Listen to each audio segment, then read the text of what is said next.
अभिमान और अपमान पतन की जड़ है। तूफान ज्यादा हो तो कश्तियां डूब जाती हैं और घमंड ज्यादा हो तो हस्तियां डूब जाती हैं। मैं 2 कहानियों के माध्यम से आपको बताऊंगा कर्मफल का सिद्धांत। बड़े आप गौर से सुनना। निंदा की लीद।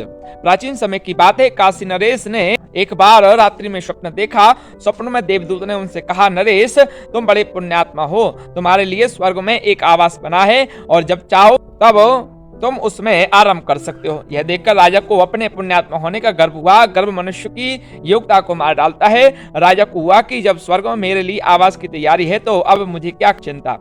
अज्ञानी जीव को जब संसार की तुच्छ चीजें भी मिल जाती हैं तो वह निरंकुश हो जाता है। एक बार काशी नरेश जंगल में गया तो खुशनसीबी से वहां उसे एक महात्मा का झोपड़ा दिखा। उसने सोचा चलो जरा सुन ले महात्मा के 2 वचन। महात्मा के पास जाकर उसने पुकारा, किंतु महात्मा तो बैठे थे निर्विकल्प समाधि में। वे क्या जवाब देते। राजा को हुआ कि मैं काशी नरेश हूं और इतना धर्मात्मा, और ये मेरे राज्य में रहते हैं फिर भी मेरी आवाज तक नहीं सुनते। इनको कुछ सबक सिखाना चाहिए। सत्ता और अहंकार आदमी को अंधा बना देता है। राजा ने घोड़े की लीद उठाकर बाबा के सिर पर रख दी। संत तो समाधिस्थ थे, किंतु प्रकृति से नहीं सहा गया। थोड़े दिन बाद पुनः वही देवदूत राजा के सपने में दिखा और कहा, राजन स्वर्ग में तुम्हारे लिए जो आवास बना था वह तो है, किंतु पूरा लीद से भरा गया है। उसमें एक मक्खी तक के लिए जगह नहीं है, तो तुम उसमें कैसे घुसोगे। राजा समझ गया, अरे संत का जो अपमान किया था उसी का यह परिणाम है। जिनके चित्त में इच्छा और द्वेष नहीं है उनको आप जैसी चीज देते हो वह अनंत गुणी हो जाती है। अगर आप आदर देते हो तो आपका आदर अनंत गुना हो जाता है। अगर आप उनसे प्रीति करते हो तो आपके हृदय की प्रीति अनंत गुनी हो जाती है।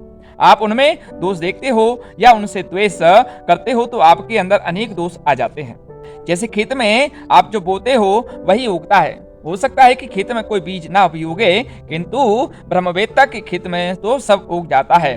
तभी नानक देव जी ने कहा है, करनी आपो अपनी के नेड़े के दूर।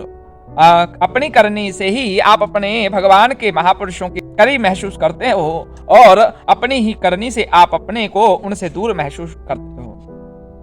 कभी हम अपने को ईश्वर के नजदीक महसूस करते हैं और कभी दूर महसूस करते हैं, किंतु हम जब इच्छा और द्वेष के चंगुल में आ जाते हैं तो ईश्वर से दूरी महसूस करते हैं और सात्विक भाव में आते हैं तो ईश्वर के नजदीक महसूस करते हैं। किंतु यदि इच्छा और द्वेष से रहित हो गए तो फिर ईश्वर और हम दो नहीं बचते, बल्कि हम ना तुम दफ्तर गुम ऐसी स्थिति आ जाती है। उस काशी नरेश ने देवदूत की बात समझ ली कि मैंने महापुरुषों का अपमान किया, इसलिए स्वर्ग में मेरा जो आवास था वह लीद से भर गया है। सुबह उठकर उसने वजीरों से बात की, कैसे भी करके वह लीद का भंडार खाली हो जाए ऐसी युक्ति बताओ। चतुर वजीरों ने कहा, राजन एक ही उपाय है, आप ऐसा कुछ प्रचार करवाओ ताकि लोग आपकी निंदा करने लगे। लोग जितनी निंदा करेंगे उतनी लीद उनके भाग्य में चली जाएगी, आपका निवास शाप हो जाएगा। राजा ने न किए हों ऐसे दुर्चरणों का व्यवहार का प्रचार राज्य में करवाया और लोग राजा की निंदा करने लगे। कुछ ही दिनों बाद देवदूत ने स्वप्न में आकर कहा, राजन तुम्हारा यह करीब खाली हो गया है। अब एक कोने में थोड़ी सी लीद बच गई है, वह लीद तुमको ही खानी पड़ेगी। राजा ने देवदूत से प्रार्थना की, उसको खत्म करने का उपाय बता दीजिए। देवदूत नगर के और लोग तो तुम्हारे दुराचरणों का प्रचार सुनकर निंदा करने लगे हैं, लेकिन एक लोहार ने तुम्हारी अभी तक निंदा नहीं की है, क्योंकि वह लोहार सोचता है कि जब ईश्वर ने सृष्टि बनाई तो मैं क्यों किसी की निंदा सुनकर द्वेष करूं और किसी की प्रशंसा सुनकर इच्छा करूं। मैं इच्छा द्वेष नहीं करता, मैं तो मस्त हूं अपने आप में। वह है तो लोहार लेकिन मस्त है, इच्छा द्वेष से बचा हुआ है। वह लोहार अगर तुम्हारी थोड़ी सी निंदा कर ले तो तुम्हारे महल की एकदम सफाई हो जाएगी। यह सुनकर राजा वेश बदलकर लोहार के पास आया, राजा की निंदा करने लगा। तब लोहार ने कहा, आप भले राजा की निंदा करो, लेकिन मैं आपके चक्कर में आने वाला नहीं हूं। अब बाकी की बची जो लीद है वह आपको ही खानी पड़ेगी, मुझे मत खिलाओ। तब राजा ने आश्चर्यचकित होकर पूछा, तुम कैसे जान गई? लोहार परमात्मा सर्वव्यापक है, वह मेरे हृदय में भी है। ये देवदूत या देवता क्या होते हैं? सबको सत्ता देने वाला अनंत ब्रह्मांड नायक मेरा आत्मा है। वेश बदलने पर भी आपको मैं जान गया और देवदूत आपको सपना देता है यह भी जान गया, वह लीद आपको ही खानी पड़ेगी। जब इच्छा और द्वेष होता है तब सब उल्टा दिखता है। जिसके जीवन में इच्छा द्वेष नहीं होते उसे सब साफ साफ दिखाई देते हैं। जैसे दर्पण के सामने जो भी रख दो वह साफ साफ दिखता है, वैसे ही इच्छा द्वेष रहित महापुरुषों का हृदय होता है। श्री कृष्ण के 2 ही वचन अगर जीवन में उतर जाएं तो काफी है। अज्ञानता को कैसे दूर किया जा सकता है? श्रेष्ठ कर्मों के आचरण से अपने पापों को नष्ट करके मनुष्य द्वंद्व रूप मोह को दूर कर सकता है एवं प्रभु का भजन दृढ़ता पूर्वक कर सकता है।